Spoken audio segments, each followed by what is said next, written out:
Minha filha bateu na porta do meu apartamento às 7 horas da manhã de uma terça-feira, trazendo um envelope cheio de boletos vencidos e uma exigência que mudaria minha vida para sempre. 150 mil reais. Era quase tudo que eu tinha guardado depois de 35 anos trabalhando como contador. Ela nem sequer pediu. Exigiu. Como se aquele dinheiro fosse dela por direito. Como se eu tivesse obrigação de limpar a bagunça financeira que o marido dela havia criado. Quando vi o desprezo nos olhos dela, a forma como folheava o celular enquanto falava da minha obrigação como pai, algo dentro de mim se rompeu. 6 horas depois, minha conta estava zerada. Mas não da forma que ela esperava. Mas antes de continuarmos, confira se você já está inscrito no canal e escreva nos comentários de onde você está assistindo este vídeo. A campainha tocou 3 vezes seguidas, insistente, agressiva. Eu ainda estava de pijama, preparando meu café da manhã na pequena cozinha do apartamento de 2 quartos que comprei depois que minha esposa Carmen faleceu, há 6 anos. O sol mal havia nascido sobre São Paulo, e eu já sabia quem estava do outro lado da porta. Minha filha Juliana só aparecia sem avisar, quando precisava de alguma coisa. Caminhei devagar pelo corredor, sentindo o peso dos meus 61 anos nas costas, que reclamavam cada manhã. Pelo visor da porta, vi Juliana com o rosto tenso, segurando uma pasta marrom debaixo do braço. Ela usava um conjunto de roupas caras, daqueles que custam mais que meu salário mensal quando eu ainda trabalhava. Abri a porta e ela entrou sem cumprimento, sem abraço, sem sequer um bom dia. Passou direto para a sala, os saltos altos batendo no piso de cerâmica com aquele som irritante que parecia gritar impaciência. "Pai, precisamos conversar", disse ela, jogando a pasta na mesa de centro com força suficiente para derrubar o porta-retratos com a foto da Carmen que eu mantinha ali. Ela nem se deu ao trabalho de levantar. "Bom dia, Juliana", respondi, endireitando o porta-retratos com cuidado. "Quer um café? Não tenho tempo para isso." Ela abriu a pasta e começou a espalhar papéis pela mesa. Boletos, extratos bancários, notificações de cobrança. Tudo em nome de Diego, meu genro. "Olha isso. Olha essa bagunça." Sentei-me na poltrona que foi da Carmen, aquela que ela adorava para fazer crochê nas tardes de domingo. Peguei um dos documentos. Era uma cobrança judicial de 70 mil reais de um banco que eu nem conhecia. "Diego fez investimentos que não deram certo", Juliana começou a explicar, mas sua voz não tinha tristeza ou preocupação. Tinha raiva. Raiva direcionada a mim, não ao marido. Ele confiou em um sócio que sumiu com o dinheiro. Agora estamos sendo processados. "Estamos?" Perguntei, notando o plural. Eu assinei como avalista em alguns contratos. Ela evitou meu olhar. Diego disse que era só uma formalidade. Continuei folheando os papéis. Havia mais dívidas. Cartões de crédito no limite, empréstimos pessoais, financiamentos de carros que eu nem sabia que existiam. A soma total estava escrita em uma folha separada, com a letra caprichada de Juliana. 153.412 reais. "Juliana, isso é muito dinheiro", falei, sentindo um aperto no peito. "Como vocês deixaram chegar nesse ponto?" "Não estou aqui para ouvir sermão, pai." Ela finalmente me encarou, e foi quando vi. Não havia vergonha nos olhos dela. Havia expectativa. Ela já tinha vindo com a solução pronta na cabeça. "Estou aqui porque você tem esse dinheiro." O silêncio que se seguiu foi pesado. Lá fora, ouvi o barulho do trânsito começando a intensificar, a cidade acordando para mais um dia comum. Mas dentro daquele apartamento, algo estava prestes a desmoronar. "Eu tenho economias, Juliana, para minha aposentadoria, para emergências médicas." Comecei a explicar, mas ela me interrompeu com um gesto impaciente da mão. "Você tem 180 mil reais guardados. Sei disso porque você mesmo me contou no ano passado." Sua voz era fria, calculista. "Mora sozinho nesse apartamento que já está quitado. Tem aposentadoria do INSS e ainda faz uns bicos de consultoria. Não precisa de tanto dinheiro parado." "Aquele dinheiro é resultado de uma vida inteira de trabalho, Juliana. 35 anos acordando às 5 da manhã, pegando o metrô lotado, trabalhando até tarde. Senti minha voz tremendo. Sua mãe e eu economizamos cada centavo para ter segurança na velhice. Mamãe já morreu, pai. As palavras saíram duras, cortantes. E você está bem de saúde. Não vai precisar desse dinheiro tão cedo. Levantei-me da poltrona, precisando me afastar daquele olhar que não reconhecia como da minha filha. Fui até a janela e observei a rua lá embaixo. Uma senhora empurrava um carrinho de feira. Um homem corria com seu cachorro. Vidas normais, pessoas que provavelmente não tinham filhos exigindo suas economias de uma vida inteira. E o Diego? Perguntei sem me virar. Onde ele está nessa história toda? Está trabalhando, tentando consertar as coisas. Trabalhando onde? Fazendo o quê? Girei para encará-la. Porque da última vez que perguntei, vocês estavam morando naquela cobertura em Moema que custa 12 mil reais de aluguel. Juliana desviou o olhar novamente. Era uma técnica que ela aprendeu ainda criança, sempre que era confrontada com algo que não queria responder. Isso não vem ao caso agora. O que importa é resolver esse problema antes que as coisas piorem. Ela começou a juntar os papéis, organizando-os de volta na pasta. Os juros estão comendo solto. Cada dia que passa, a dívida aumenta. Se você transferir o dinheiro hoje, consigo negociar descontos com os credores. Você já tem tudo planejado, constatei, mais para mim mesmo do que para ela. Alguém precisa ter. Juliana fechou a pasta e ficou de pé, alisando o vestido caro. Você sempre foi bom com números, pai. Sabe que faz sentido emprestar esse dinheiro agora para evitar que a dívida dobre em poucos meses. É emprestar. Repeti a palavra, sentindo o gosto amargo dela. Você está falando de um empréstimo. Claro, não sou irresponsável. Ela pegou o celular da bolsa e começou a digitar algo. Vou fazer um documento reconhecendo a dívida. Podemos até estabelecer juros se você quiser. Juros menores que os do banco, obviamente. Observei minha filha digitando no celular, completamente absorta na tela iluminada, e tentei encontrar algum traço da menina que ela foi um dia. A garotinha que pulava no meu colo pedindo para eu ler histórias antes de dormir. A adolescente que chorou nos meus braços quando levou o primeiro fora. A jovem que me pediu para dançar com ela no casamento, sussurrando, "Obrigada por tudo, pai", no meu ouvido. Onde essa pessoa tinha ido parar? Juliana, senta aqui um minuto, por favor. Apontei para o sofá. Ela suspirou impaciente, mas sentou-se na beirada, como quem está pronta para sair a qualquer momento. Sentei-me ao lado dela, mantendo uma distância respeitosa. Quando foi a última vez que você me visitou sem precisar de alguma coisa? A pergunta a pegou desprevenida. Vi seu rosto se contrair levemente, uma rachadura na máscara de frieza. Pai, não começa com isso agora. É uma pergunta simples, filha. Quando? Juliana ficou em silêncio, os dedos tamborilando nervosamente no celular. Finalmente ela respondeu. Estive aqui no seu aniversário, em março. Você ficou 20 minutos. Trouxe um bolo comprado, me deu parabéns e saiu correndo porque tinha um jantar com clientes do Diego. As palavras saíam sem raiva, apenas com uma tristeza profunda que eu vinha engolindo há anos. Antes disso foi no Natal. Você chegou às 11 da manhã e foi embora às 2 da tarde. Eu tenho uma vida, pai. Compromissos. Não posso ficar aqui tomando cafezinho e conversando sobre o passado o dia inteiro. Não estou pedindo o dia inteiro, Juliana. Estou pedindo atenção, conexão. Algo que não envolva dinheiro ou favores. Respirei fundo, tentando controlar a emoção que ameaçava transbordar. Desde que você casou com o Diego, há 4 anos, nossa relação se resumiu a pedidos. Você precisava de dinheiro para a festa de casamento. Precisava de dinheiro para mobiliar o primeiro apartamento.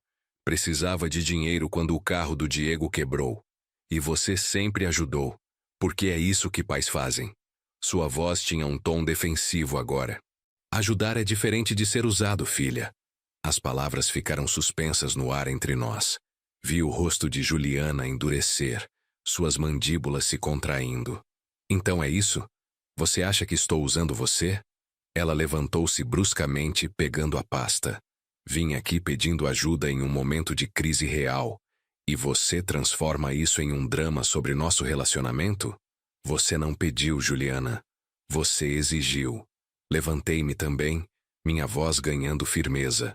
Entrou aqui sem nem me cumprimentar direito, jogou um monte de papéis na mesa e simplesmente assumiu que eu ia resolver os problemas financeiros que você e seu marido criaram. Problemas que não criamos. Pela primeira vez, vi emoção genuína em seu rosto, mas era raiva. Diego foi enganado. Ele confiou em um sócio que roubou dele. E quantas vezes isso já aconteceu, Juliana? Caminhei até a estante onde guardava algumas pastas antigas. Peguei uma delas e comecei a folhear. 2 anos atrás, Diego investiu R$50 mil em um negócio de importação que nunca deu certo. Ano passado, foram 30 mil em um aplicativo de delivery que faliu em 3 meses. 6 meses atrás, ele precisou de 20 mil para cobrir um buraco temporário na empresa. Juliana estava pálida agora. Você anotou tudo? Sou contador, filha. Anotar números é o que eu sei fazer. Fechei a pasta. No total, você e Diego já pegaram R$143 mil comigo nos últimos 4 anos. Dinheiro que nunca foi devolvido, apesar das promessas. Você está sendo ridículo, mantendo o registro como se fôssemos estranhos. Estranhos pelo menos teriam a decência de reconhecer uma dívida. Voltei para a poltrona, sentindo um cansaço profundo. Você sabe quanto tempo levei para juntar aquele dinheiro? Sua mãe e eu economizamos durante 30 anos. Abrimos mão de viagens, de restaurantes caros, de roupas de marca, tudo para ter segurança. E agora vocês têm segurança.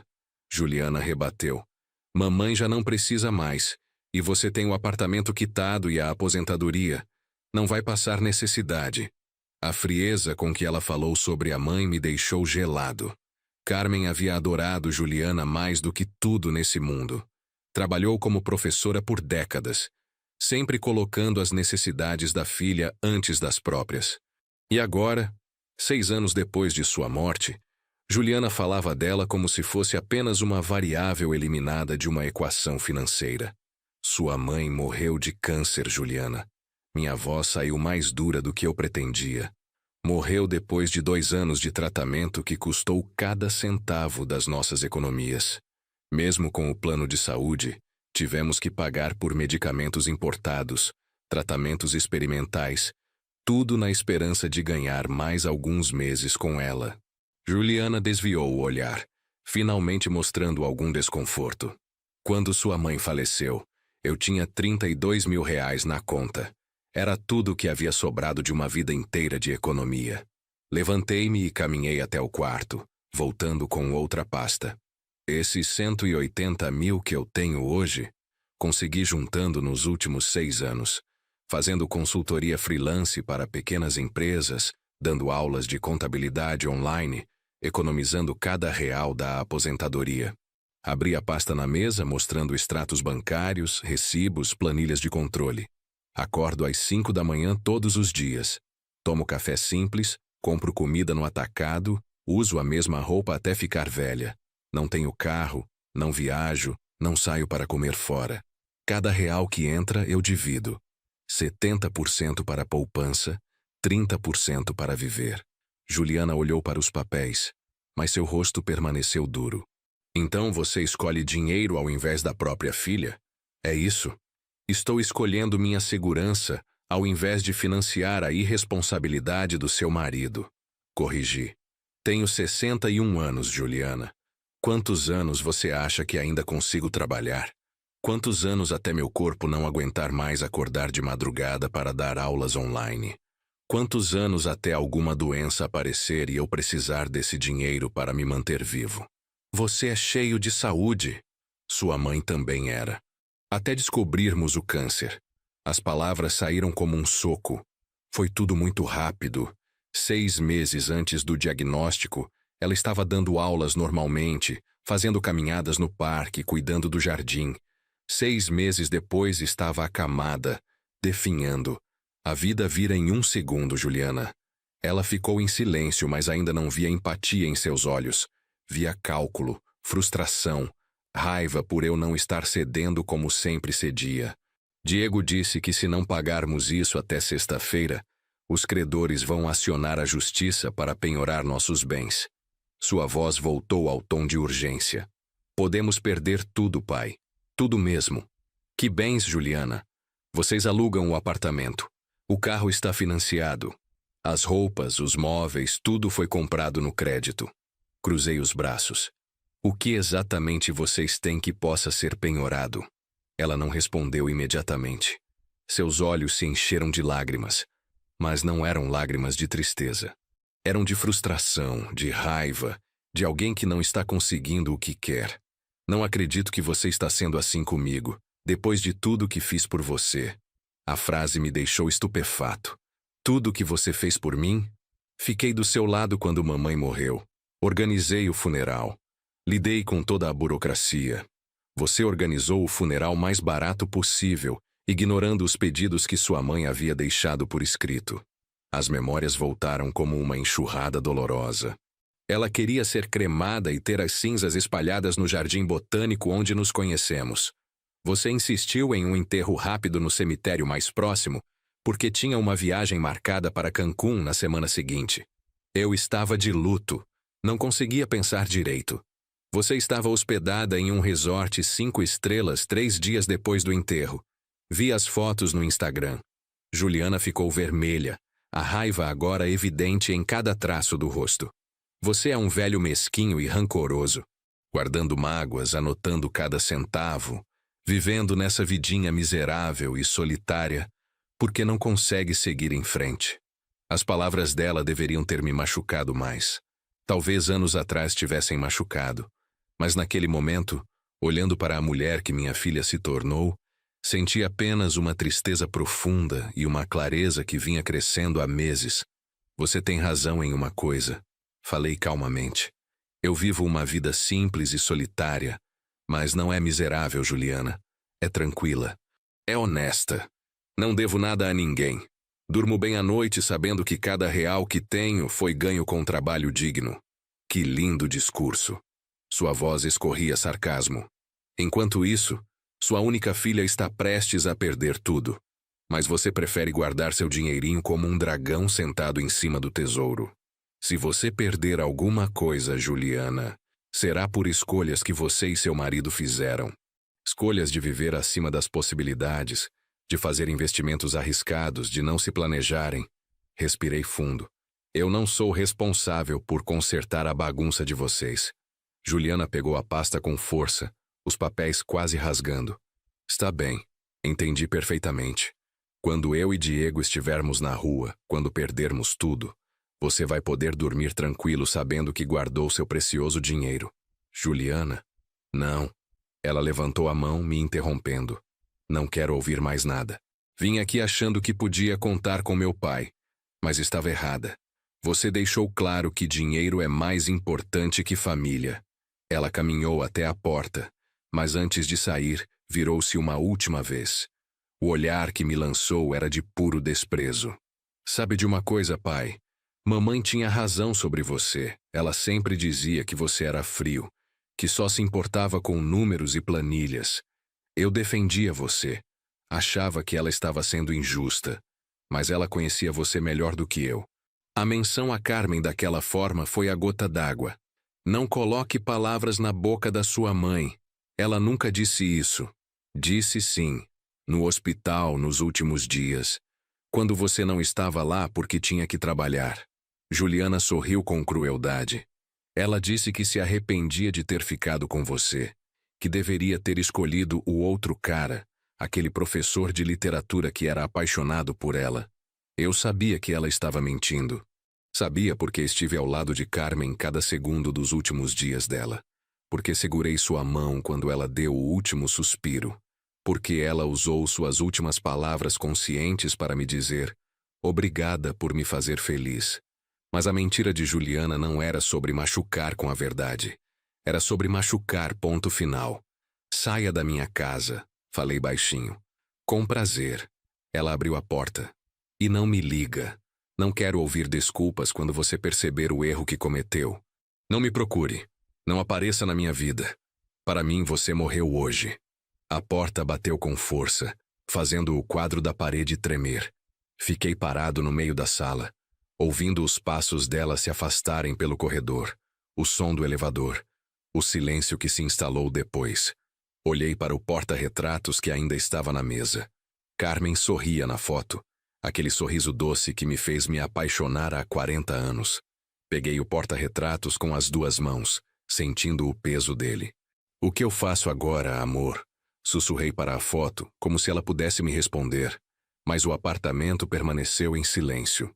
Apenas o barulho distante do trânsito lá fora, a vida continuando indiferente ao pequeno drama que havia acabado de acontecer naquele espaço minúsculo. Fiquei sentado na poltrona por quase 1 hora, apenas olhando para o vazio. Minha mente estava curiosamente calma, como se estivesse em choque. Peguei o celular e olhei para a tela. Nenhuma mensagem de Juliana. Nenhum pedido de desculpas. Nenhum recuo. Apenas silêncio. Levantei-me lentamente e fui até a cozinha. Meu café estava frio na xícara, intocado. Joguei fora e preparei um novo. Precisava fazer alguma coisa com as mãos, manter a mente ocupada antes que as emoções viessem à tona. Enquanto esperava a água ferver, abri meu notebook na mesa da cozinha. Entrei na conta do banco e olhei para os números que Juliana havia mencionado. R$ 179.843. Mais precisamente, era tudo que eu tinha conseguido juntar em 6 anos de trabalho duro. Olhei para aquele número por um longo tempo. Era menos do que muita gente tinha. Era uma fração do que pessoas ricas consideravam dinheiro de verdade. Mas para mim, representava segurança. Representava dignidade. Representava a possibilidade de envelhecer sem depender de ninguém. Juliana estava certa em uma coisa. Eu provavelmente não ia precisar de todo aquele dinheiro. As chances de eu viver até gastar tudo eram pequenas. Mas as chances de eu precisar dele em uma emergência médica, em um tratamento caro, em uma situação imprevista eram grandes. Muito grandes para arriscar. Fechei o notebook e fiquei olhando pela janela da cozinha. Uma chuva fina havia começado a cair, deixando tudo cinza e melancólico. Peguei meu celular novamente e rolei pelos contatos. Não tinha muitos. Alguns colegas antigos do escritório onde trabalhei. Alguns clientes da consultoria. O médico. O dentista. A mulher da farmácia. Parei no nome de Roberto Silva, meu melhor amigo dos tempos de faculdade. Não conversávamos há quase 1 ano, desde aquele churrasco no apartamento dele onde tive que sair mais cedo porque Juliana precisava que eu buscasse uma encomenda para ela. Hesitei, mas disquei o número. Luiz, cara, quanto tempo! A voz de Roberto soou genuinamente feliz. Pensei que tinha se mudado para o exterior sem me avisar. Oi, Roberto. Desculpa o sumiço. Não sabia direito o que dizer. Você está ocupado agora? Nunca estou ocupado para um amigo. O que foi? Sua voz está estranha. E então, sem que eu pudesse controlar, comecei a contar. Tudo. A visita de Juliana, a exigência do dinheiro, a discussão, as palavras cruéis sobre Carmen. Falei sem parar por quase 20 minutos enquanto Roberto ouvia em silêncio. Quando terminei, ouvi Roberto suspirar profundamente do outro lado da linha. Luiz, você quer minha opinião honesta ou quer que eu seja bonzinho? Honesta, sempre. Sua filha está te usando há anos e você finalmente teve a coragem de dizer não. Isso é bom. Muito bom, na verdade. Ele fez uma pausa. Mas agora você precisa se preparar para as consequências. Que consequências? Ela não vai aceitar um não como resposta. Pessoas acostumadas a conseguir o que querem não desistem fácil. Roberto falava com a experiência de quem havia passado por algo similar com o próprio filho. Ela vai voltar, e quando voltar, vai trazer reforços. Reforços? Perguntei, sentindo um aperto no estômago. Família, amigos, gente para fazer você se sentir culpado. É o padrão. Vão dizer que você é egoísta, que é obrigação de pai ajudar, que você vai se arrepender quando for tarde demais. Roberto suspirou. Meu filho fez exatamente isso quando eu neguei dinheiro para ele há 3 anos. Colocou a mãe, os tios, até os avós para me ligar e fazer pressão. E o que você fez? Mantive minha posição. Foi difícil. Muito difícil. Mas hoje ele trabalha, paga as próprias contas, e nossa relação melhorou porque ele me respeita. Não como um banco ambulante, mas como pai. As palavras de Roberto faziam sentido, mas ainda assim eu me sentia vazio. Ela disse que não quer mais me ver, que para ela eu morri hoje. Ela vai voltar atrás. Quando a poeira baixar, quando ela perceber que precisa de você de outras formas, não só financeiramente. Roberto ficou em silêncio por um momento. Mas isso só vai acontecer se você segurar firme. Se você ceder agora, vai ser pior. Ela vai saber que basta pressionar o suficiente e você cede. Como você aguenta isso, Roberto? Essa sensação de estar abandonando seu filho? Não estou abandonando. Estou deixando ele crescer. É diferente. Ouvi barulho de xícaras do outro lado. Olha, vou te dizer uma coisa que meu terapeuta me disse e que mudou minha perspectiva. Ser bom pai não é dar tudo o que seu filho pede. É dar o que ele precisa. E às vezes, o que ele precisa é ouvir um não. Conversamos por mais alguns minutos antes de desligar. Roberto me convidou para um café na semana seguinte, e eu aceitei. Quando desliguei, me senti um pouco menos sozinho, mas ainda profundamente abalado. Passei o resto da manhã tentando me distrair. Limpei o apartamento, organizei papéis, respondi e-mails de clientes, mas minha mente voltava sempre para Juliana, para as palavras dela, para o olhar de desprezo. Ao meio-dia, meu celular tocou. Era um número desconhecido. Atendi com cautela. Alô? Luiz, aqui é o Diego. A voz do meu genro soava tensa, mas controlada. Precisamos conversar sobre o que aconteceu hoje de manhã. Fechei os olhos, sentindo o cansaço. Roberto estava certo. Os reforços estavam chegando. Diego, acho que a Juliana deixou bem claro que não há mais nada para conversar. Olha, eu sei que ela foi grossa com você. Ela me contou.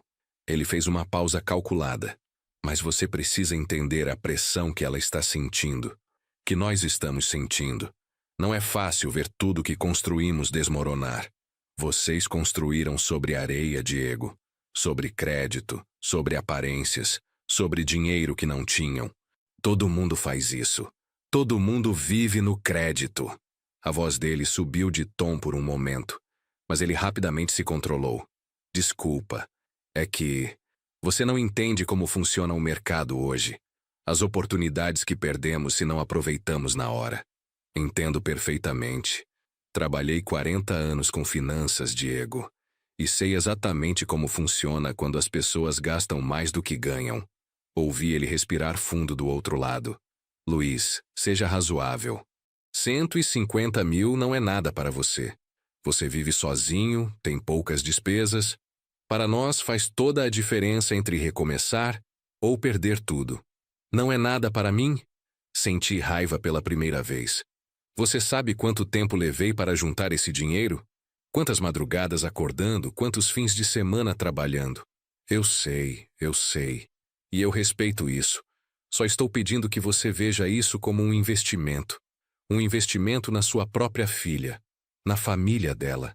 Diego agora usava o tom de vendedor que provavelmente funcionava com seus clientes. Vou te pagar de volta com juros. Juros de mercado. Podemos fazer um contrato formal, tudo certinho. Você já pegou 143 mil comigo nos últimos 4 anos. Também prometeu pagar de volta. Onde está esse dinheiro? Silêncio do outro lado. Depois. Você também anotou isso? Sou contador. Anoto tudo. Isso é baixo, cara. Muito baixo. Baixo é prometer e não cumprir, Diego.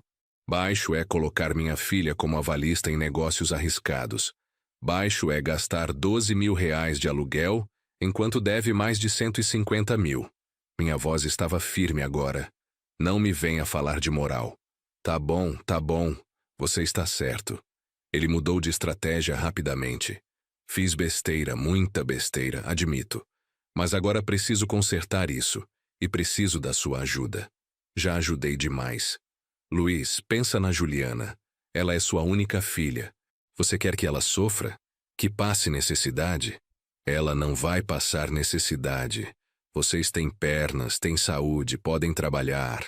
Caminhei até a janela, observando a chuva que agora caía mais forte.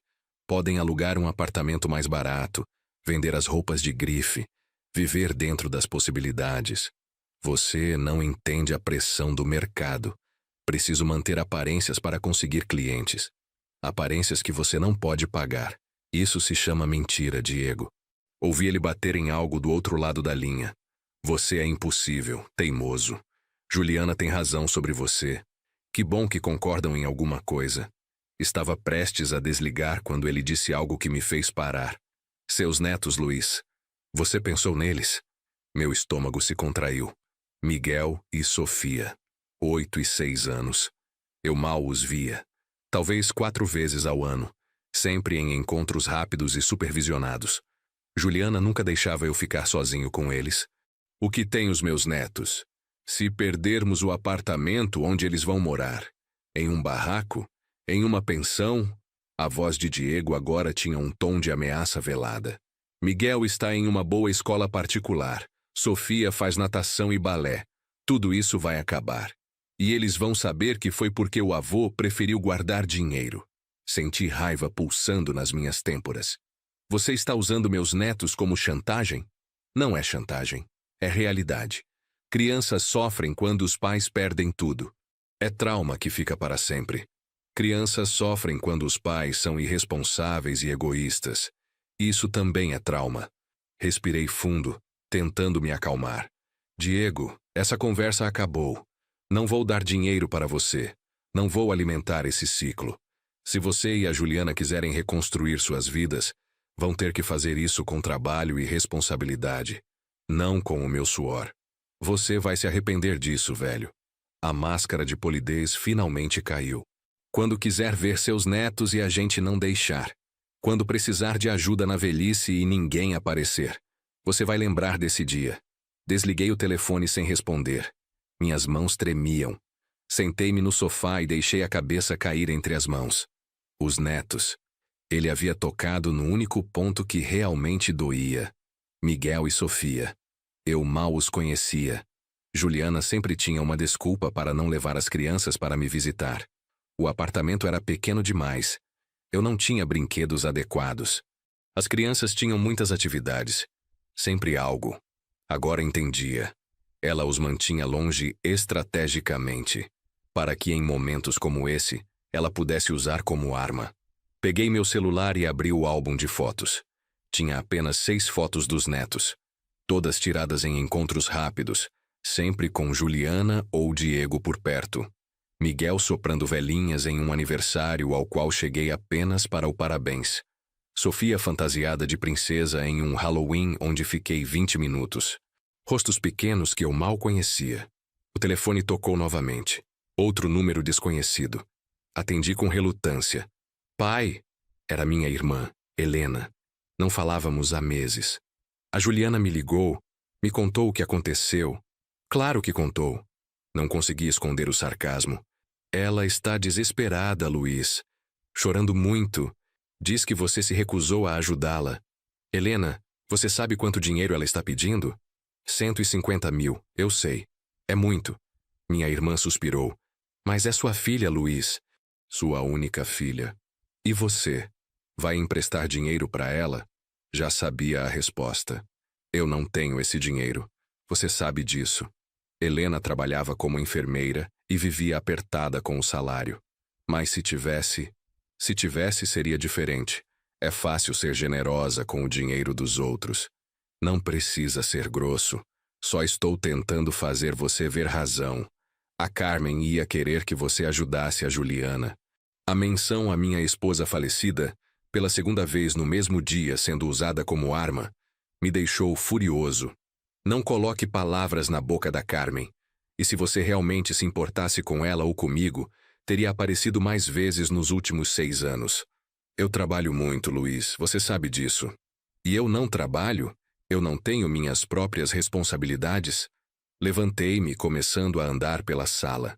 Helena, você ligou porque genuinamente se importa ou porque a Juliana pediu? Silêncio revelador. Ela pediu. Helena admitiu finalmente. Mas isso não significa que estou errada. Você tem o dinheiro, ela precisa. É simples assim. Nada é simples assim. Mas não espero que você entenda. Estava cansado. Preciso ir, Helena. Luiz, espera. Desliguei. 2 minutos depois, outro número desconhecido. Não atendi. Mais 5 minutos. Mais uma ligação. Também não atendi. Mensagens começaram a chegar. Números que eu não conhecia. Todos com variações da mesma coisa. Você precisa ajudar sua filha. Que pai nega ajuda à própria filha? Você vai se arrepender.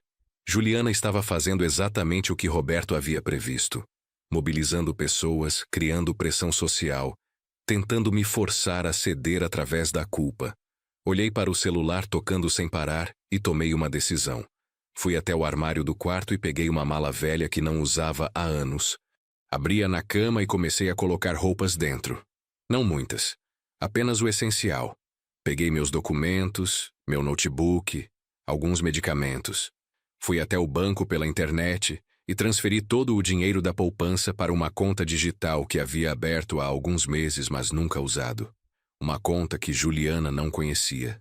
Depois, fui até a gaveta da cozinha onde guardava um envelope com dinheiro para emergências. 3.000 reais em notas de 100. Coloquei no bolso. Olhei ao redor do apartamento. Fotos de Carmen nas paredes. Móveis que compramos juntos ao longo de décadas. Livros, objetos, memórias. Tudo parecia diferente agora, como se pertencesse a outra vida. Peguei apenas uma foto de Carmen, aquela do nosso casamento, e coloquei na mala. O resto ficaria. Sentei-me à mesa da sala e peguei uma folha de papel. Precisava deixar algo escrito. Não para Juliana necessariamente, mas para mim mesmo. Para ter clareza do que estava fazendo e por quê. Escrevi com calma, escolhendo cada palavra. Juliana, quando você ler isso, eu já terei ido embora. Não sei quando ou se voltarei. Essa decisão não foi tomada por raiva ou vingança, mas por necessidade de preservar o que resta da minha dignidade e da minha paz. Durante anos, cedi aos seus pedidos achando que estava sendo um bom pai. Achava que amor significava sempre dizer sim, sempre estar disponível, sempre sacrificar. Sua mãe me alertava sobre isso. Dizia que eu estava te mimando demais, que você precisava aprender sobre limites e consequências. Eu não ouvia. Achava que ela estava sendo dura demais. Quando ela morreu e você mal apareceu no enterro, quando sumiu na semana seguinte para viajar, comecei a entender. Mas ainda assim eu me desculpava por você. Você estava de luto. Você lidava com a dor do seu jeito. Sempre uma justificativa. Os empréstimos começaram 6 meses após a morte da sua mãe. Primeiro foram 5.000 para ajudar o Diego em um negócio. Depois 10.000 para mobiliar o apartamento. Depois 20, 30, 50. Sempre com promessas de devolução. Promessas que nunca se cumpriram. Hoje você apareceu exigindo praticamente tudo que me resta. Não pediu, exigiu. Como se eu tivesse obrigação. Como se minha vida inteira de trabalho fosse apenas uma poupança destinada a resolver seus problemas. Não vou dar esse dinheiro. Não porque não te amo, mas justamente porque te amo. Porque sei que se eu der agora, em 6 meses ou 1 ano você voltará pedindo mais. E em algum momento, o dinheiro acabará e você ainda não terá aprendido a viver com responsabilidade. Você disse que para você eu morri hoje. Talvez seja melhor assim. Talvez você precise dessa distância para crescer, para amadurecer, para entender que o mundo não gira ao redor dos seus desejos. Quando e se você estiver pronta para uma relação de verdade, onde existe respeito mútuo e não apenas expectativas financeiras, estarei disposto a conversar. Até lá, preciso cuidar de mim. Seu pai, Luiz. Reli a carta 3 vezes. Cada palavra doía, mas todas eram verdadeiras. Dobrei o papel e deixei sobre a mesa da sala, preso embaixo do porta-retratos com a foto de Carmen.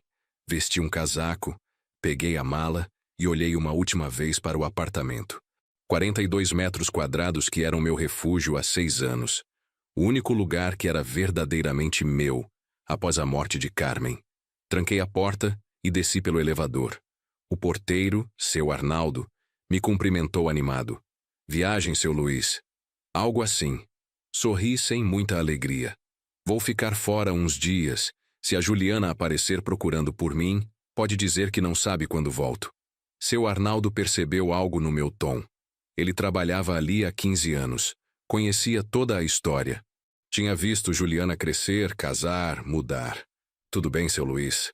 O senhor está com uma cara. Estou bem, Arnaldo. Só precisando de um tempo. Dei-lhe um aperto de mão. Cuida do apartamento para mim. Sempre, seu Luiz. Sempre. Saí do prédio debaixo da chuva que agora caía forte. Parei na esquina indeciso. Para onde ir? Não tinha planejado essa parte. Apenas sabia que precisava sair, colocar distância entre mim e toda aquela pressão. Peguei meu celular e liguei para Roberto novamente. Luiz, tudo bem? Posso ficar uns dias na sua casa? Claro, o que aconteceu? Te conto quando chegar, pode me buscar? Roberto chegou 20 minutos depois em seu carro velho, mas bem cuidado. Entrei sem dizer muito, apenas agradecendo. Ele respeitou meu silêncio durante o trajeto até seu apartamento em Pinheiros. A casa de Roberto era aconchegante, cheia de livros, plantas, fotos de família. Ele morava sozinho desde o divórcio, 10 anos atrás, mas tinha transformado o espaço em um lar de verdade. Café, cerveja, uísque. Ele ofereceu assim que entramos. Café está bom. Sentamos na cozinha enquanto o café passava. Roberto não pressionou. Apenas esperou que eu estivesse pronto para falar. Saí de casa, comecei. Deixei uma carta para a Juliana e saí. Não sei por quanto tempo. Não sei nem o que estou fazendo, para ser honesto. Você está se protegendo. Roberto disse simplesmente. É o que deveria ter feito há anos. Contei sobre as ligações, as mensagens, a mobilização de pessoas que mal me conheciam para fazer pressão. Roberto ouvia balançando a cabeça. É sempre assim. Quando o não funciona, eles tentam te cercar, te sufocar até você ceder. Ele serviu o café. Meu filho fez isso. Colocou metade da família contra mim. Foi horrível. Como você aguentou? Desliguei o celular por uma semana. Fui para um hotel barato no litoral. Precisava silêncio para pensar. Roberto soprou o café quente. Quando voltei, tinha 67 ligações perdidas, 32 mensagens, e-mails, até vizinhos foram orientados a me abordar. Mas eu estava mais forte. Tinha tido tempo de processar tudo. E depois? Depois mantive minha posição. Meu filho ficou 6 meses sem falar comigo. Foi doloroso. Mas quando ele finalmente voltou, foi diferente. Humilde, pedindo desculpas, reconhecendo os erros. Roberto me encarou. Você vai passar por isso também, mas vai sobreviver. E se a Juliana for a pessoa que você acha que ela pode ser, no fundo, ela também vai aprender. Ficamos conversando até tarde.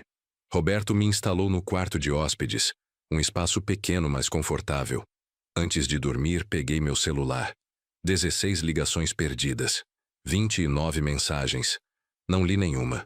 Apenas desliguei o aparelho e deixei na mesa de cabeceira. Naquela noite, dormi melhor do que havia dormido em semanas. Acordei às 6 da manhã, como sempre. O corpo tinha relógio biológico depois de décadas acordando cedo. Fui até a cozinha e encontrei Roberto já preparando café. Dormiu bem? Surpreendentemente, sim. Sentei-me à mesa. Obrigado por me receber assim, sem fazer perguntas. Amigos servem para isso. Ele colocou pão na torradeira. Quanto tempo pretende ficar aqui? Não sei. Alguns dias? Não quero abusar. Fica o tempo que precisar. A casa é grande para mim sozinho mesmo. Roberto passou manteiga no pão. O que você vai fazer hoje? Pensei por um momento. Preciso organizar algumas coisas. Avisar meus clientes que vou tirar uns dias de folga. Talvez procurar um lugar mais permanente se eu decidir ficar fora mais tempo. Tem uma pousada em Paraty que um amigo meu administra. Lugar tranquilo, barato, perto do mar. Quer que eu ligue para ele? A ideia de Paraty me atraiu imediatamente. Era longe o suficiente de São Paulo para eu ter paz, mas não tão longe que eu me sentisse perdido. Seria ótimo. Depois do café, Roberto ligou para o amigo enquanto eu tomava banho. Quando voltei, ele estava sorrindo. Tudo certo. Tem um quarto disponível. R$ 200 a diária. Café da manhã incluído. Quer que eu te leve até a rodoviária? 2 horas depois, eu estava em um ônibus com destino a Paraty. A viagem duraria cerca de 5 horas. Sentei-me na janela e observei São Paulo ficando para trás. A cidade enorme e cinzenta dando lugar gradualmente ao verde da Serra do Mar. Liguei meu celular apenas para avisar Roberto que havia embarcado bem. 32 ligações perdidas agora. 41 mensagens. Desliguei novamente sem ler. Em Paraty, um senhor chamado Osvaldo me buscou na rodoviária. Ele era amigo de Roberto e dono da pousada Recanto do Mar. Um lugar simples, mas acolhedor, a poucos minutos do centro histórico. Roberto me contou um pouco da sua situação. Osvaldo disse enquanto dirigíamos. Nada específico, só que você precisa de um tempo longe. Aqui é perfeito para isso. Paraty tem um jeito de curar as pessoas. O quarto era pequeno, mas limpo, com vista para o mar. Deixei minha mala sobre a cama e fui até a varanda. O som das ondas era relaxante. O ar salgado limpava os pulmões.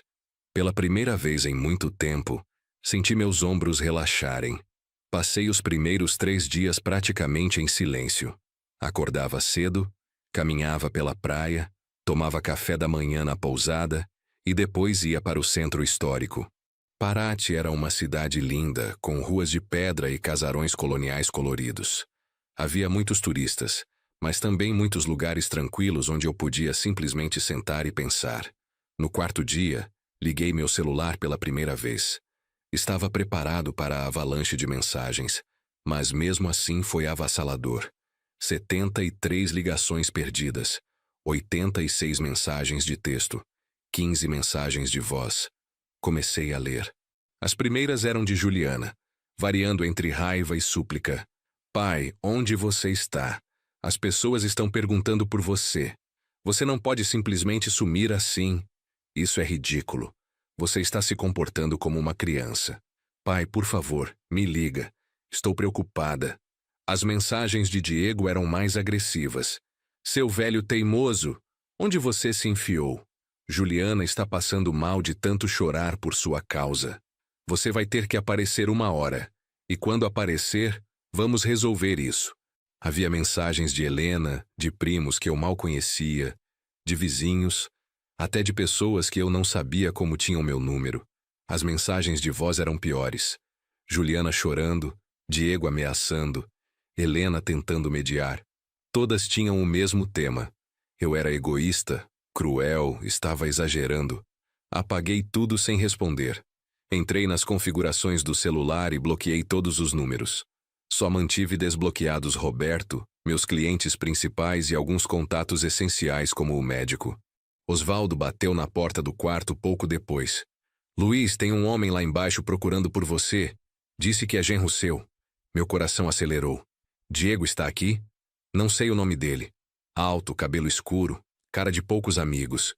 Osvaldo parecia preocupado. Quer que eu diga que você não está? Não, eu desço. Respirei fundo. Não podia fugir para sempre. Diego estava na recepção, visivelmente irritado. Quando me viu, deu alguns passos na minha direção. Finalmente, você sabe o trabalho que deu te encontrar? Ele falava alto, sem se importar com os outros hóspedes. Juliana está desesperada, ligando para todo mundo, achando que você tinha morrido ou sei lá o quê. Como você me achou? Seu amigo Roberto. Pressionei ele até contar. Diego cruzou os braços. Precisamos conversar. Em particular. Olhei para Osvaldo, que acenou discretamente, perguntando se estava tudo bem. Assenti. Vamos caminhar, disse a Diego. Não quero essa conversa dentro da pousada. Caminhamos até a praia. Diego andava rápido, impaciente. Eu mantinha meu ritmo, recusando-me a ser apressado. Quando chegamos à areia, ele finalmente parou e se virou para mim.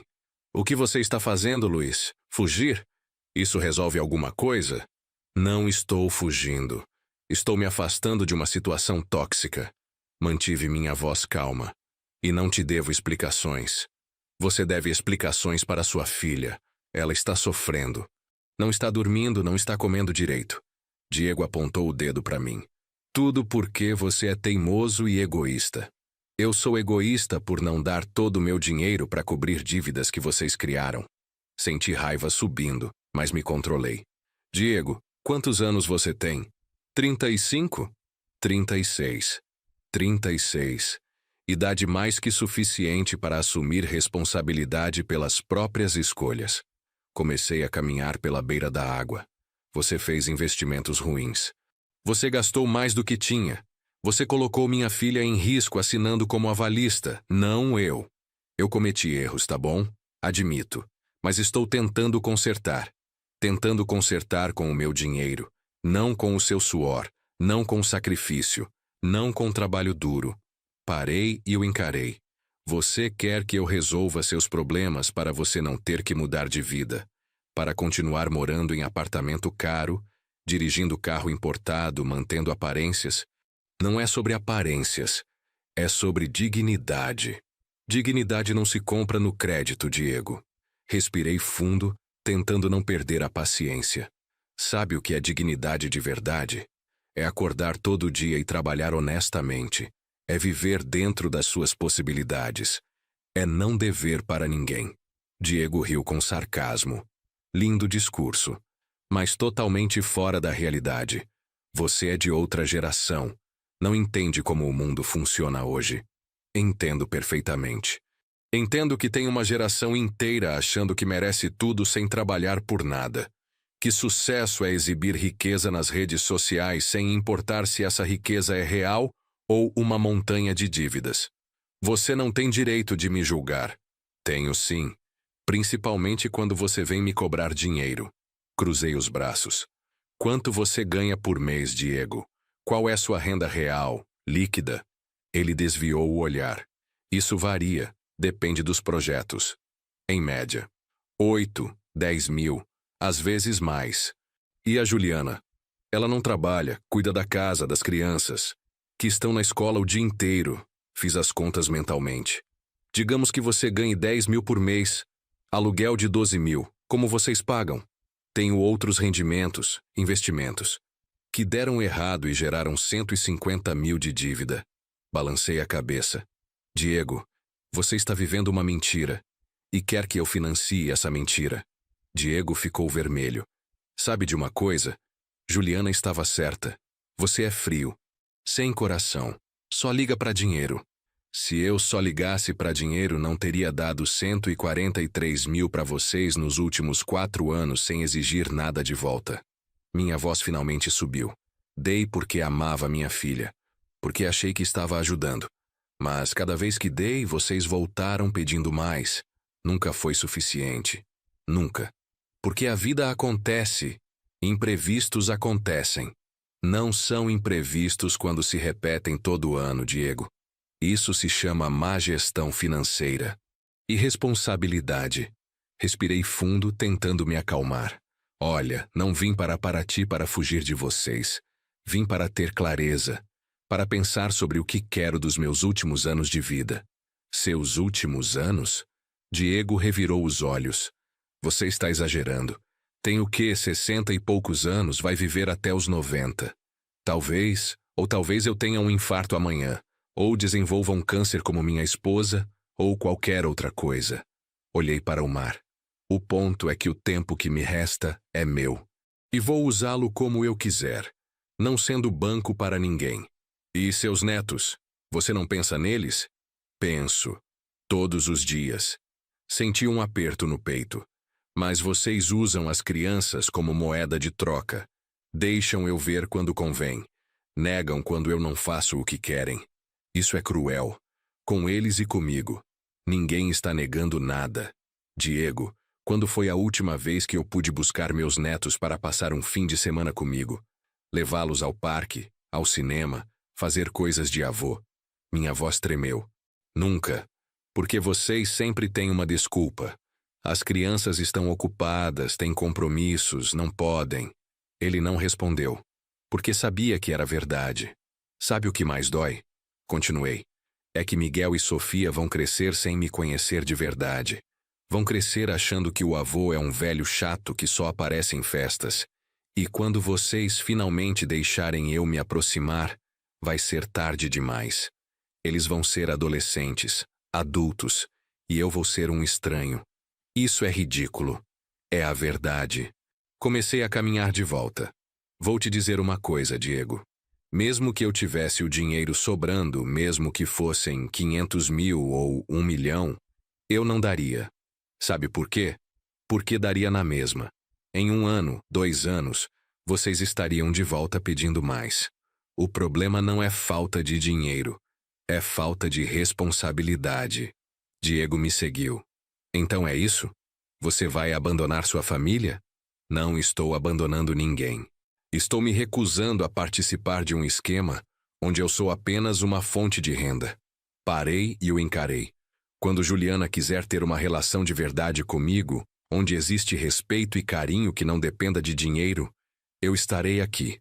Até lá preciso de distância. Ela não vai aceitar isso. Ela vai ter que aceitar, porque não tenho mais escolha. Minha voz estava firme agora. Passei a vida inteira cedendo, me dobrando, colocando os outros na frente. Agora, nesses anos que me restam, vou pensar em mim, pela primeira vez. Diego ficou me encarando por um longo momento. Então, inesperadamente, seu rosto mudou. A raiva deu lugar a algo mais calculado, mais frio. Tá bom, Luiz. Entendi sua posição. Ele tirou o celular do bolso. Só queria que você visse uma coisa antes de eu ir embora. Mostrou-me a tela. Era uma foto de Miguel e Sofia, meus netos, no que parecia ser uma sala de aula. Lindas crianças, não são? Diego disse com um sorriso que não chegava aos olhos. Seria uma pena se algo acontecesse com elas. Se tivessem que mudar de escola no meio do ano, perder os amigos, a rotina, trauma de infância, sabe como é? Senti meu sangue gelar. Você está ameaçando usar seus próprios filhos como arma? Não é ameaça, é realidade. Ele guardou o celular. Se não conseguirmos pagar as dívidas, perdemos tudo. E quem mais sofre são as crianças. Mas claro, você não liga para isso. Está muito ocupado tendo seu momento de descoberta pessoal aqui na praia. Sai daqui, Diego. Minha voz saiu baixa, mas firme. Antes que eu faça algo que vamos nos arrepender. Vai me bater, um velho de 61 anos? Ele riu. Tenta, vai ser mais uma coisa para eu usar contra você. Agressão.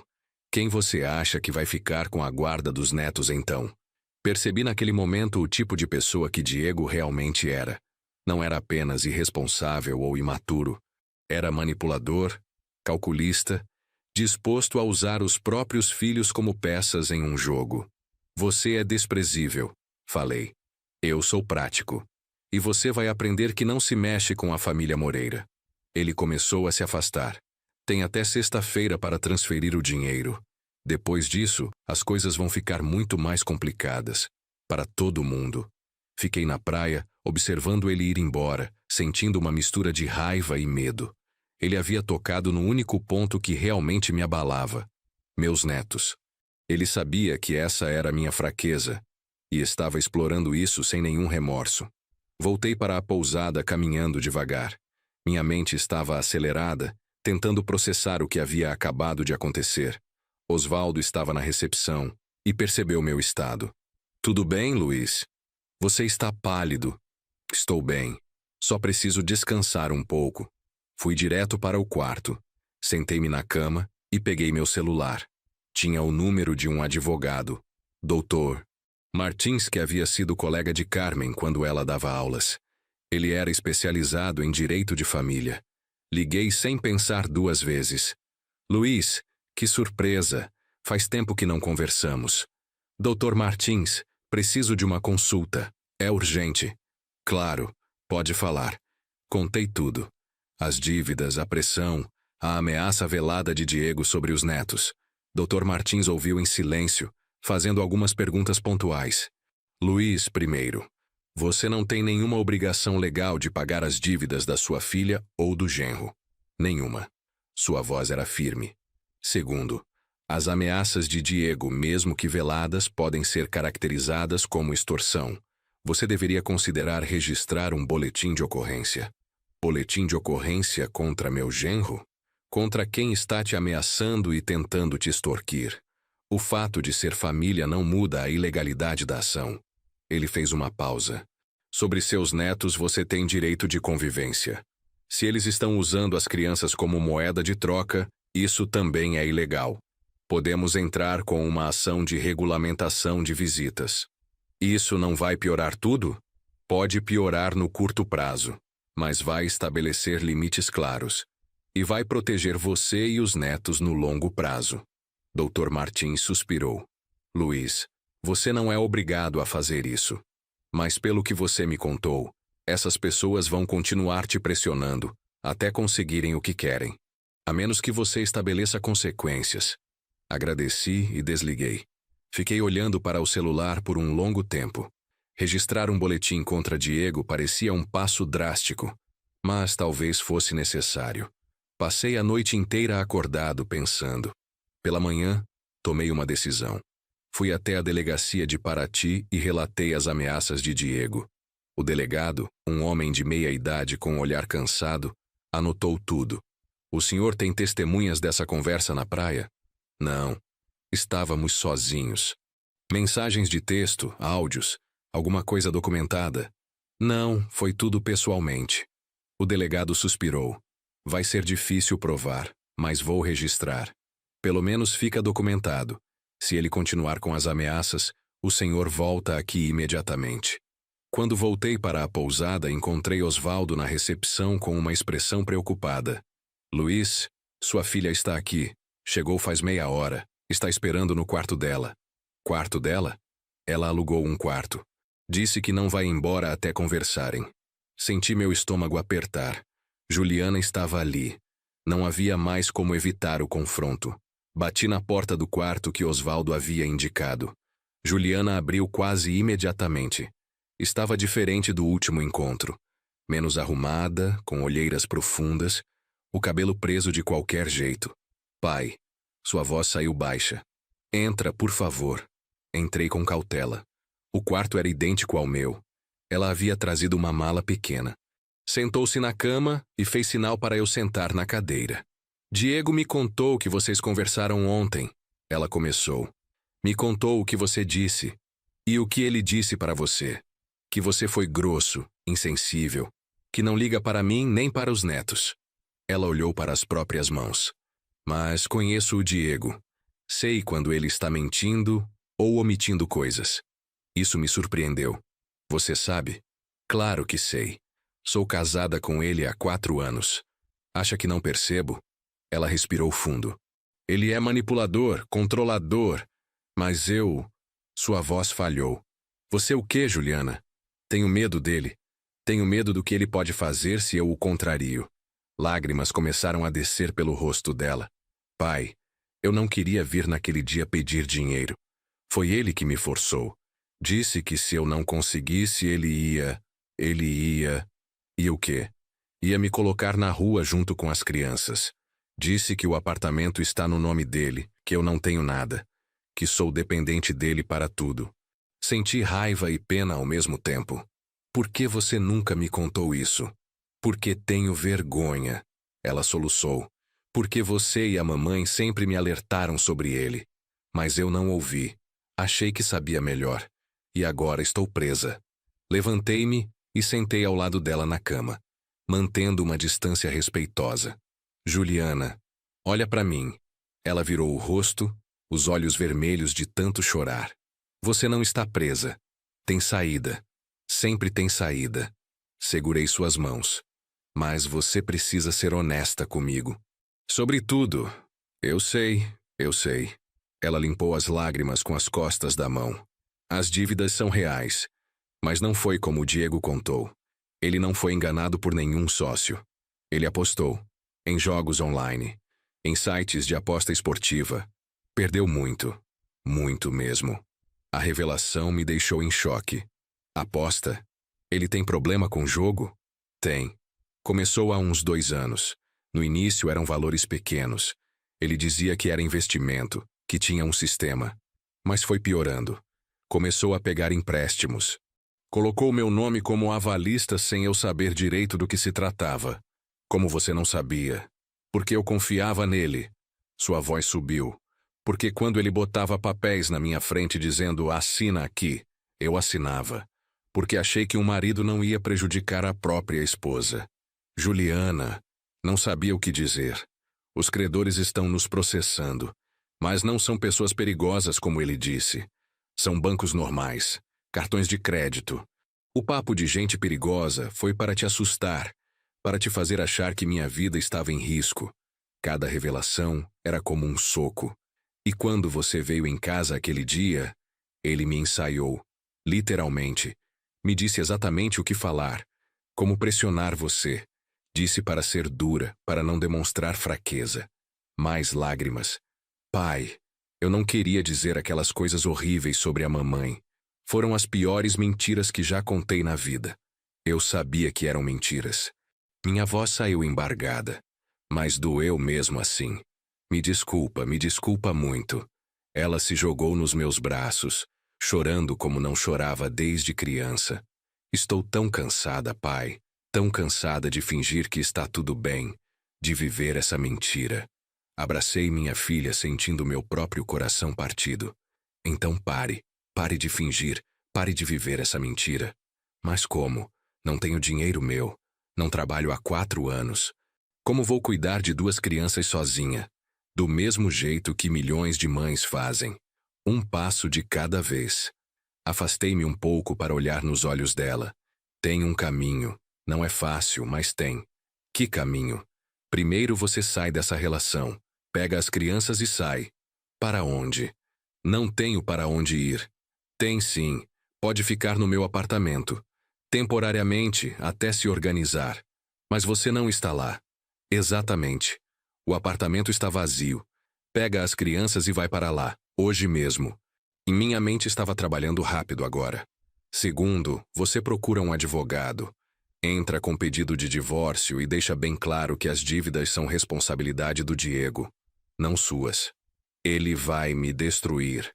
Vai tomar as crianças de mim. Não vai. Não se você agir primeiro, se documentar tudo.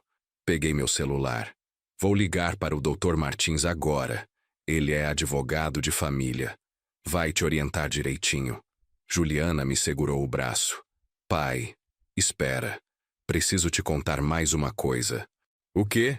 Os R$ 143 mil que você deu para a gente nesses anos. Eu devolvi parte, 52 mil. Ela abaixou os olhos.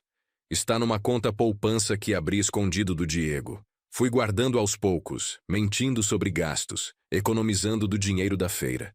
Sabia que um dia ia precisar fugir. Aquilo mudava tudo.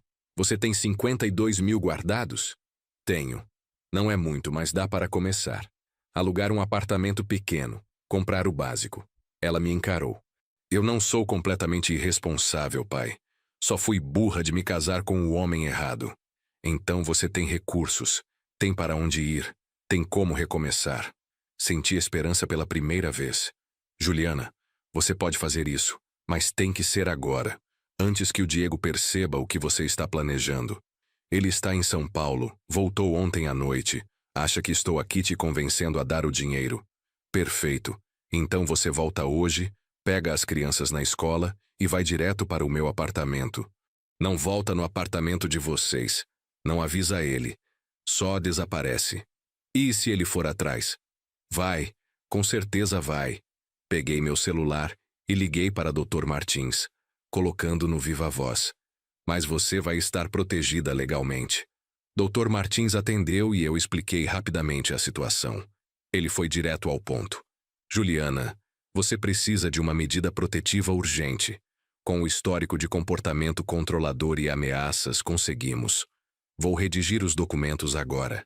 Você consegue passar no meu escritório hoje ainda? Consigo. Que horas? 4 da tarde. Vou te passar o endereço. Ele pausou. E Juliana, parabéns por ter a coragem de sair. Não é fácil. Depois que desligamos, Juliana me abraçou forte. Obrigada, pai. Obrigada por não ter desistido de mim. Nunca desisti, só estava esperando você estar pronta. Beijei o topo da cabeça dela. Agora vai. Pega o próximo ônibus para São Paulo. Quanto mais rápido você agir, melhor. E você? Vai voltar?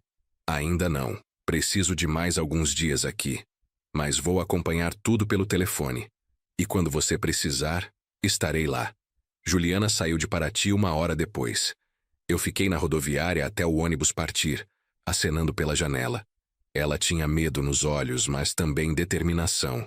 Voltei para a pousada com um sentimento estranho, alívio misturado com apreensão. As próximas horas seriam cruciais. Às 5 da tarde, Juliana me ligou. Estava no escritório do Dr. Martins. Pai, as crianças estão comigo.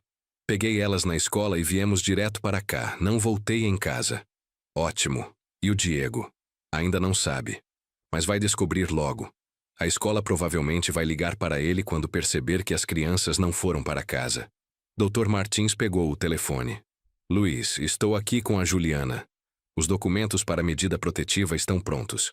Vamos protocolar ainda hoje. Também estou orientando ela sobre o divórcio e sobre como se proteger legalmente das dívidas. Quanto tempo até a medida protetiva ser aprovada? Se tivermos sorte, 48 horas. Mas vou pedir urgência dado o contexto. Ele abaixou a voz. Luiz, você está seguro aí em Paraty? O Diego sabe onde você está. Estou. Vou ficar mais alguns dias. Preciso ter certeza que a Juliana está protegida antes de voltar. Passamos mais alguns minutos conversando sobre logística. Dr. Martins tinha tudo planejado. Juliana e as crianças ficariam no meu apartamento. Ele já havia orientado ela a trocar as fechaduras ainda hoje. Um chaveiro estava a caminho. Quando desligamos, deitei na cama do quarto da pousada e olhei para o teto. Tudo estava acontecendo tão rápido. Há uma semana, eu estava na minha rotina normal. Agora, minha filha estava fugindo do marido, minhas economias estavam intactas, mas minha vida estava de cabeça para baixo. Meu celular tocou às 7 da noite.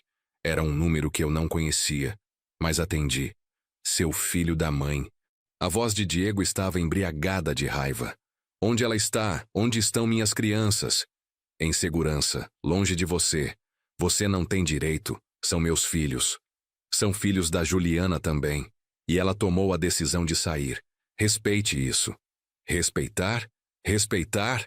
Ele gritava agora. Você roubou minha família. Colocou ideias na cabeça dela. Não roubei ninguém. Apenas ofereci uma saída para uma situação abusiva. Mantive minha voz calma, o que claramente o irritava mais.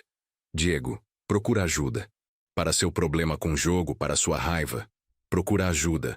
Vou te processar, vou te destruir, vou... Desliguei. Bloqueei o número. 2 minutos depois, outro número ligando. Bloqueei sem atender. E assim foi pelas próximas horas. Números diferentes, todos bloqueados. Finalmente, às 9 da noite, liguei para a Juliana. Como estão as coisas aí? Trancadas aqui dentro.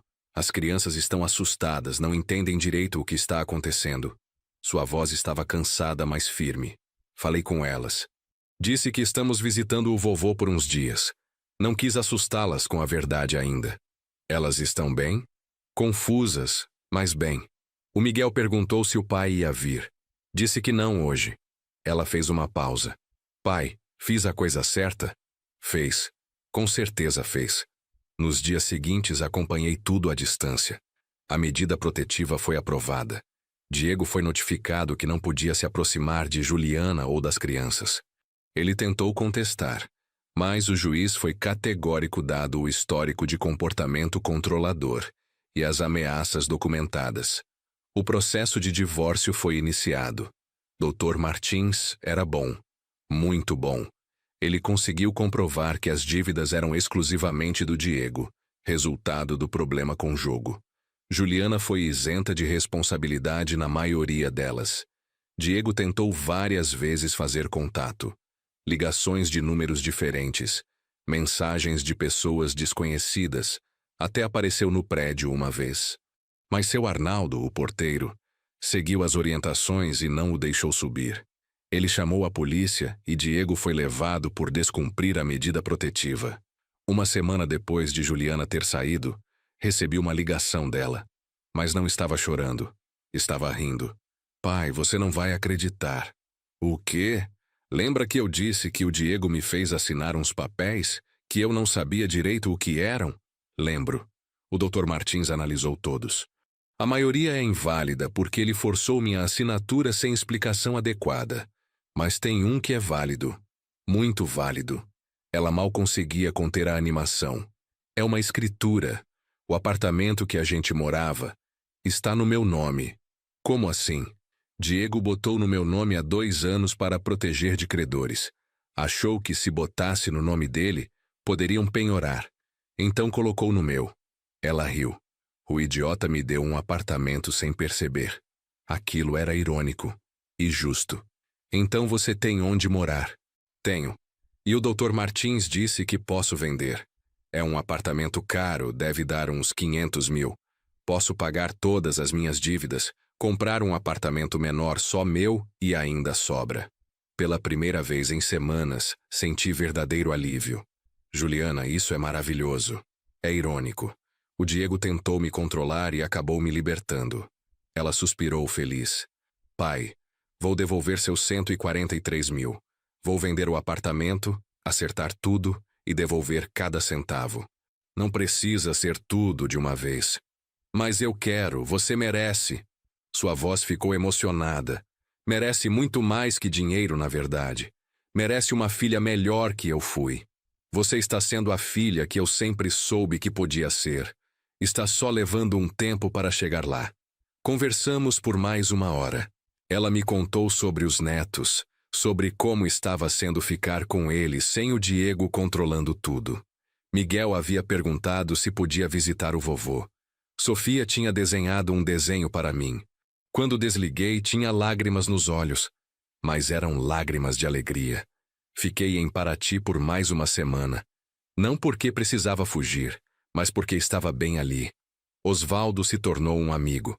Conversávamos todas as manhãs durante o café, sobre a vida, sobre as escolhas que fazemos, sobre envelhecer. Sabe, Luiz, ele disse em uma dessas manhãs, Paraty tem uma energia especial. As pessoas vêm aqui carregadas de problemas e saem mais leves. É como se a cidade curasse as pessoas. Você tem razão, me sinto diferente aqui. Vai voltar para São Paulo? Eventualmente, mas não estou com pressa. Tomei um gole do café. Pela primeira vez em décadas estou fazendo o que quero, quando quero. É libertador. Roberto me ligava todos os dias para saber como eu estava. Pedia desculpas por ter contado para o Diego onde eu estava. Ele me pressionou, Luiz. Disse que você podia estar doente e em perigo. Eu me senti obrigado. Está tudo bem, Roberto. Foi até melhor assim. Precipitou as coisas de uma forma que precisavam ser precipitadas. No 10º dia em Paraty, acordei com a decisão tomada. Era hora de voltar. Não porque estava fugindo de algo, mas porque estava pronto para encarar minha vida com nova perspectiva. Paguei a conta com Osvaldo, que insistiu em me dar desconto. Você é sempre bem-vindo aqui, Luiz. Quando quiser voltar, tem quarto reservado. Vou voltar. Talvez trazer meus netos um dia. Traga. Paraty é perfeita para crianças. A viagem de volta para São Paulo foi tranquila. Observei a paisagem pela janela, pensando em tudo o que havia acontecido, enquanto minha vida havia mudado em 2 semanas. Quando cheguei no prédio, seu Arnaldo me recebeu com um abraço. Seu Luiz, que bom que voltou. A Juliana vai ficar feliz. Ela está lá em cima? Está sim, com as crianças. Elas estão animadas para te ver. Subi no elevador com o coração acelerado. Toquei a campainha do meu próprio apartamento. Ouvi passos correndo, vozes infantis gritando, vovô! E então a porta se abriu. Miguel e Sofia me abraçaram com força. Juliana estava atrás deles, sorrindo. Bem-vindo para casa, pai. Os dias seguintes foram uma redescoberta. Acordar e encontrar meus netos tomando café da manhã. Ajudar Miguel com a lição de matemática. Assistir Sofia ensaiar o balé na sala. Coisas simples que eu havia perdido. Juliana estava diferente. Mais leve, mais presente. Começou a procurar trabalho e conseguiu uma vaga como assistente administrativo em uma escola. Não pagava muito, mas era um recomeço. Vou vender o apartamento mês que vem. Ela me contou durante um jantar. Já tem 3 interessados. O Dr. Martins está cuidando de tudo. E o Diego? Não sei, não quero saber. Ela cortava legumes para o jantar. Ele está respondendo processo por causa das dívidas fraudulentas. Pelo que o advogado dele me disse, pode pegar alguns anos. Como você se sente com isso?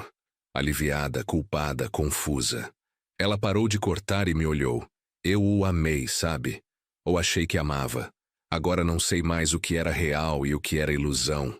O importante é que você saiu, que está reconstruindo. Graças a você. Ela veio e me abraçou. Se você tivesse dado aquele dinheiro, eu estaria presa ainda. Presa naquela vida, naquele relacionamento. Seu não foi a melhor coisa que me aconteceu. 2 semanas depois de voltar, o apartamento foi vendido. 530 mil reais. Juliana pagou todas as dívidas que estavam em nome dela. Comprou um apartamento de 2 quartos em um bairro mais simples e me devolveu 143 mil reais. Pai, pega. É seu. Sempre foi.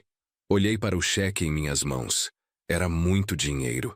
Dinheiro que eu havia dado ao longo de anos achando que nunca mais veria. Guarda metade para você.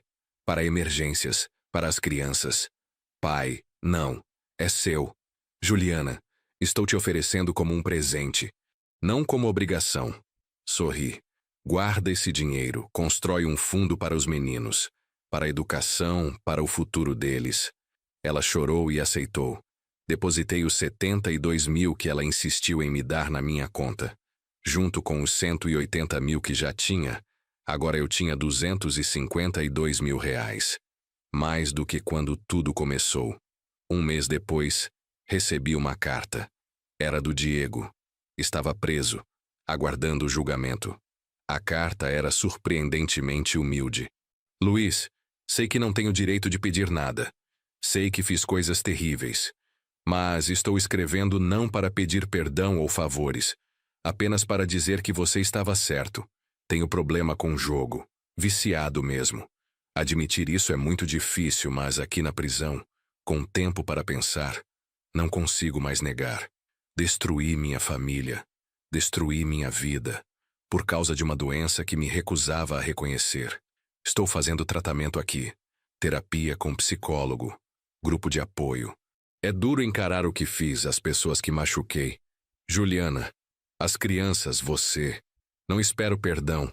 Só queria que soubesse que estou tentando mudar. Não sei quanto tempo vou ficar aqui. Meu advogado diz que podem ser 3 anos. 3 anos sem ver meus filhos crescerem.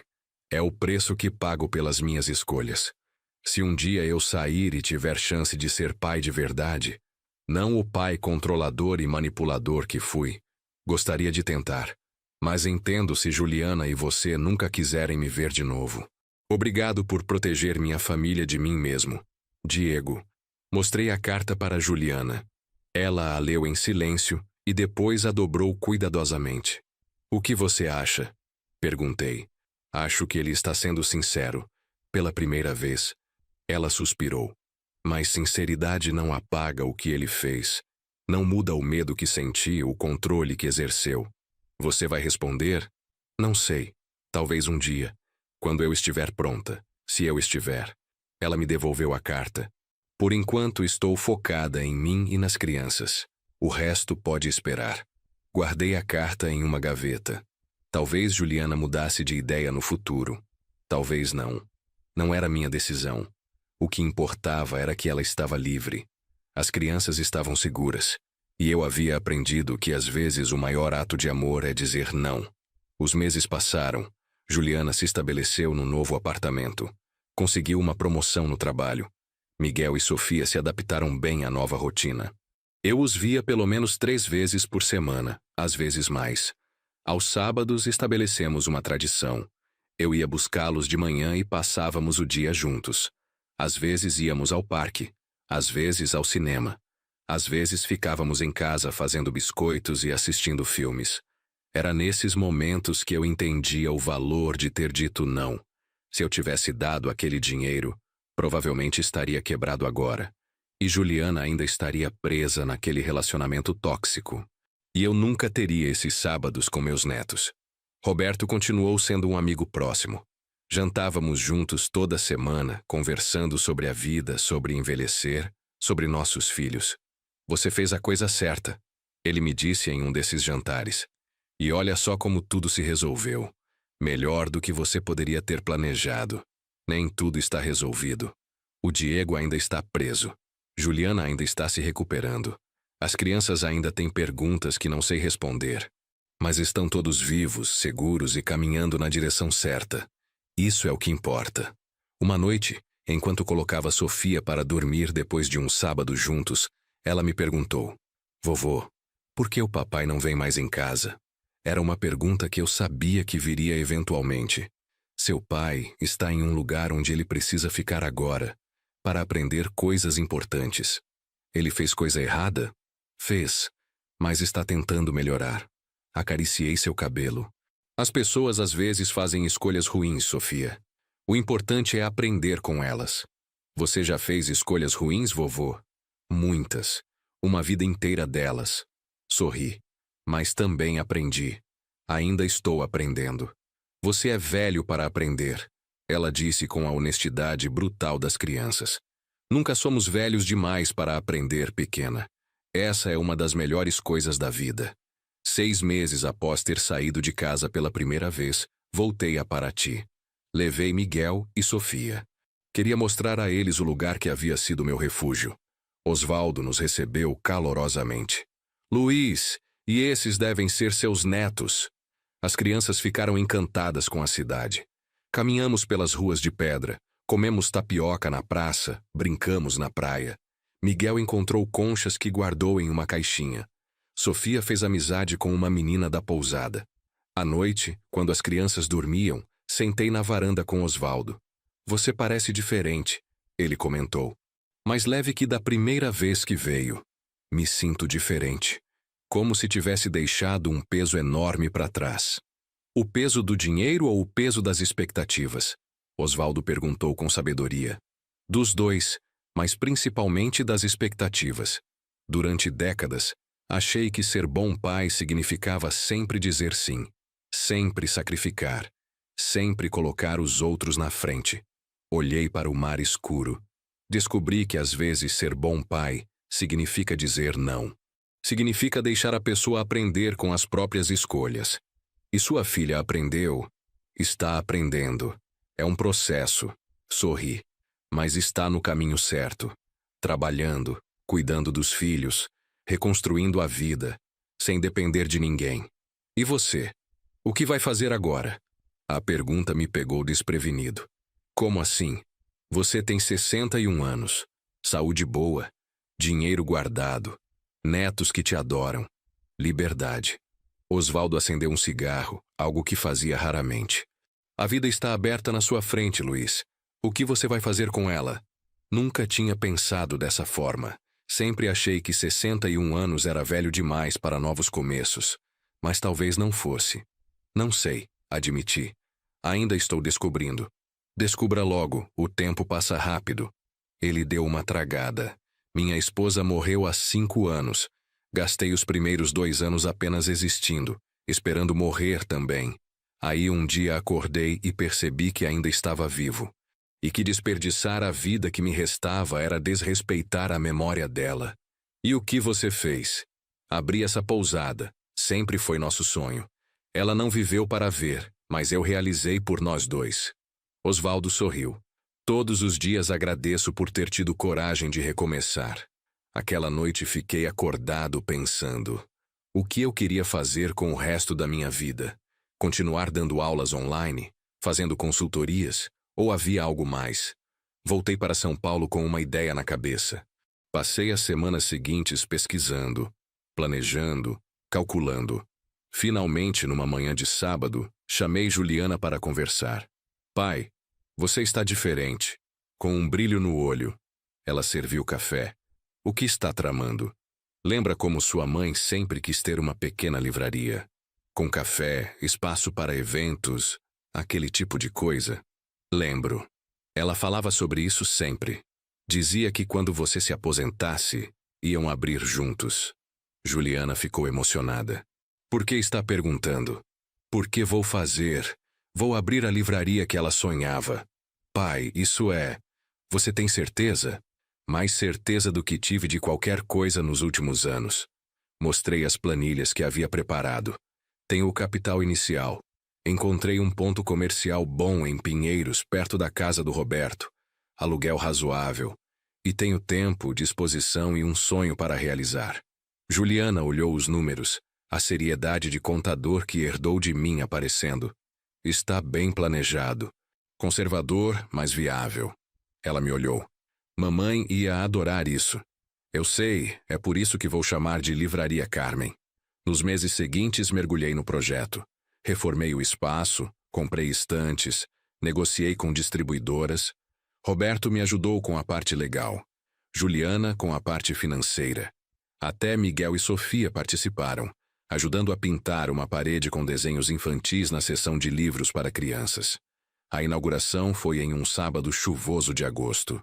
Não esperava muita gente por causa do tempo, mas o lugar ficou cheio. Roberto estava lá. Osvaldo veio de Paraty. Clientes antigos de consultoria. Vizinhos. Dr. Martins com a esposa. Até Helena, minha irmã, apareceu pedindo desculpas por ter tomado partido sem conhecer a história toda. Juliana fez um discurso emocionado. Meu pai poderia ter desistido. Quando minha mãe morreu, quando eu o decepcionei, quando tudo parecia perdido. Mas ele não desistiu. Ele recomeçou. E hoje, aos 62 anos, está realizando um sonho. Não só o dele, mas o da mulher que ele amou por 40 anos. As pessoas aplaudiram. Cortei a fita inaugural com Miguel e Sofia ao meu lado. E a Livraria Carmen abriu suas portas. Os primeiros meses foram desafiadores. Aprender sobre o mercado editorial, sobre gestão de estoque, sobre lidar com clientes. Mas também foram gratificantes. Cada livro vendido, cada café servido, cada evento realizado parecia uma homenagem a Carmen. Criei uma seção especial de livros usados, onde as pessoas podiam doar e trocar. Um espaço de leitura confortável com poltronas antigas que restaurei. E toda quinta-feira à noite, um clube de leitura onde discutíamos clássicos da literatura. A livraria nunca seria um grande negócio, não ia me deixar rico, mas dava para pagar as contas e ainda sobrava um pouco. E mais importante, me dava propósito. Um dia, 6 meses após a inauguração, uma mulher entrou na livraria. Devia ter uns 55 anos, cabelos grisalhos, olhos gentis. Ficou olhando as prateleiras por um tempo antes de se aproximar do balcão onde eu estava. Você é o dono? Sou. Luiz Pereira. Estendi a mão. Clara Mendonça. Ela apertou minha mão. Vim porque uma amiga minha frequenta o clube de leitura aqui. Disse que é muito bom. Toda quinta às 7. Sempre tem cafezinho e biscoitos. Sorri. Você gosta de ler? Adoro. Era professora de literatura antes de me aposentar. Ela olhou ao redor. Este lugar é especial, tem alma. Conversamos por quase 1 hora sobre livros, sobre literatura, sobre a vida. Clara se tornou frequentadora assídua do clube de leitura. E aos poucos, uma amiga. E depois algo mais. Não foi um romance de cinema. Foi devagar, natural, como 2 pessoas maduras que já viveram o suficiente para saber o que querem. Ela não estava procurando alguém para completá-la. Nem eu. Apenas companhia, conversas, alguém para compartilhar cafés e livros. 2 anos após ter saído de casa pela primeira vez, minha vida era completamente diferente.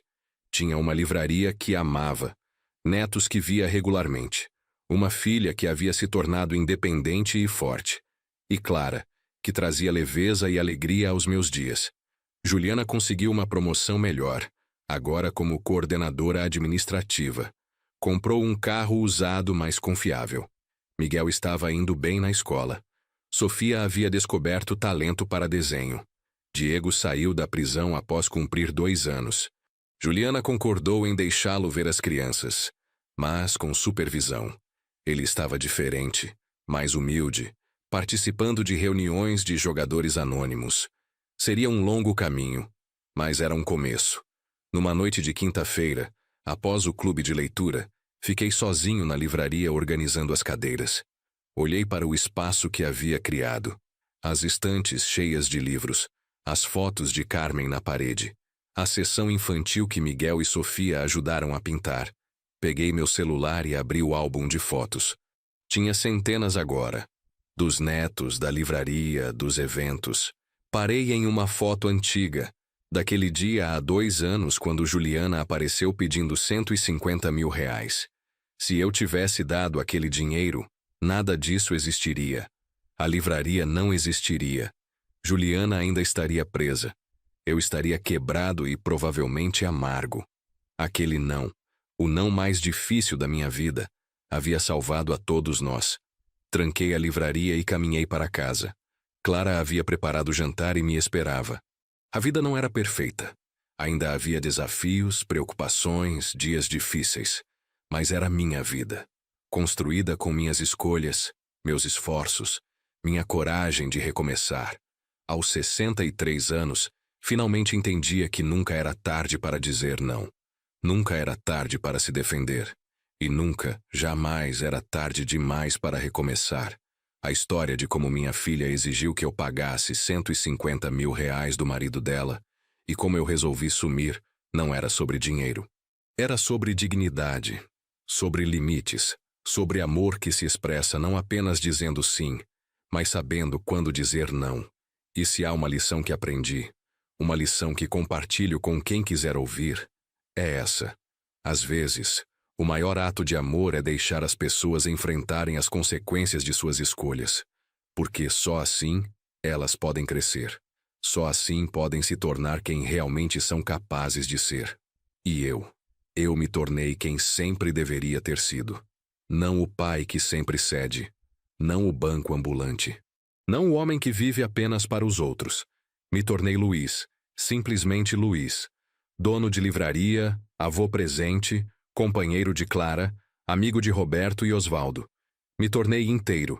E finalmente, verdadeiramente, livre. Agora, se você gostou desta história, clique em inscrever-se no canal e me diga nos comentários qual parte mais te marcou. E não esqueça de se tornar membro para ter acesso a vídeos exclusivos que não publico aqui. Te espero lá.